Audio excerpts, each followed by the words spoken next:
हैदराबाद ताज इत्तेहाद के सदर महमूद अली राजपूत के साहिबजादे और साहिबजादी की शादी व दावत वलीमा की तकरीब मकामी हाल में मुनक़िद हुई, जिसमें तिजारती, सियासी व समाजी तंजीमों के रहनुमाओं, अजीज व अकारिब ने बड़ी तादाद में शिरकत की।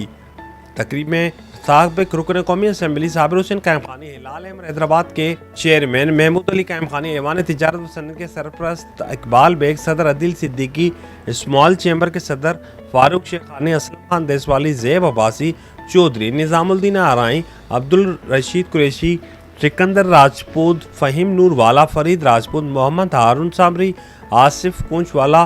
कयूम कुरैशी, शकील खानज़दा, राहत काज़मी, साबिर गद्दी, उमर हयात समेत दीगर ने शिरकत की और महमूद राजपूत को मुबारकबाद दी।